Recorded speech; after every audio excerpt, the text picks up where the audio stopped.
মই এই বানপানীৰ সময়ত বা বৰষুণৰ সময়ত ইয়ালৈকে হ'ল আমি অলপ আৰু কিবা কৰিলে আমাৰ জিলা দুখনৰ মানুহখিনিক বানপানীৰ পৰা গৰাখহনীয়াৰ পৰা প্ৰটেক্ট কৰিব পাৰোঁ নেকি, সেইকাৰণে আহিছোঁ।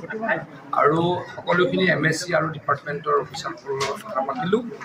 জিঅ' বেগ অলৰেডি ইয়ালৈকে আহিছে, আমাৰ চেণ্ড বেগ ইয়ালৈকে আহিছে, পাইপ আহিছে, আৰু লাগিব বুলি সকলোৱে কৈছে। খালি ৰাতিপুৱাৰ ভিতৰত মই কাক কিমান লাগে ৰিকুৱেশ্যন দিব দিছোঁ, পৰহিৰ পৰা আৰু দিয়াৰ ব্যৱস্থা কৰিম। মই ৱেষ্ট কাৰ্বি আংলঙৰ কথা জানো, তাতে 15 কিলোমিটাৰ নতুন মথাউৰি লাগে।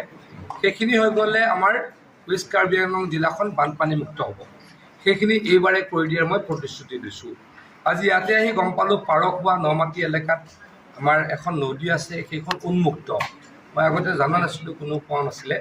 সেইখনতো 5 কিলোমিটাৰ মথাউৰি ইতিমধ্যে দিয়া হৈছে, ভৱিষ্যতেও তাত দি পেলাই মথাউৰি দি বানপানীমুক্ত কৰা হ'ব। সেইকাৰণে সেই দুটা উদ্দেশ্যতে আহিছিলোঁ। কালি আমি আমাৰ ডংকা ফালেও যাম। আমি তাতো অলপ বানপানী, মই কৈছোঁ তাত ইতিমধ্যে প্ৰায় 70 কোটিমান টকা যোৱা 3 বছৰত দিছোঁৱেই।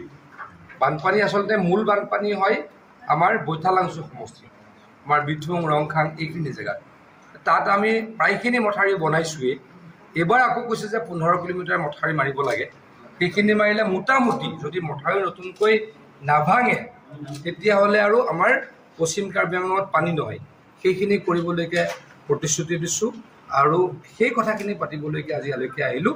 কালি আমি পশ্চিম কাৰ্বি আংলঙলৈ যাম। মানে সেইটোৱেতো কৈছোঁ, তাৰ কাৰণে মথাউৰি আমাৰ কপিলি দিয়ে পানী আহে, বৰপানীটো কৰিবলৈ চেষ্টা কৰি আছোঁ লাহে লাহে। মই এতিয়া আমি কপিলিখিনি কৰি লওঁ, বৰপানীখিনিও লাহে লাহে কৰিবলৈ চেষ্টা কৰি আছোঁ। ডিব্ৰুগড়ত বানপানীটো আৰ্টিফিচিয়েল ফ্লাড। ডিব্ৰুগড় টাউনৰ বানপানীটো আৰ্টিফিচিয়েল ফ্লাড, বৰষুণ বেছি হোৱাৰ কাৰণে। সেইটো জলসম্পদৰ দায়িত্বত নপৰে, তথাপিতো আমি চব লাগি আছোঁ। মই এইটো ক'বলৈ বেয়া পাম যে গুৱাহাটীৰ বানপানীটো, Guwahati town, Guwahati city, Dibrugarh town, য'ত টাউনত বানপানী হয় সেইটো আৰ্টিফিচিয়েল ফ্লাড। সেইটো বৰষুণ বেছি পৰাৰ কাৰণে হৈছে। যে জলসম্পদ বিভাগ ডিৰেক্টলি তাত ৰিলেটেড নহয়, কিন্তু সকলোতে আমি ৰাইজক সহায় কৰিবলৈ চেষ্টা কৰোঁ।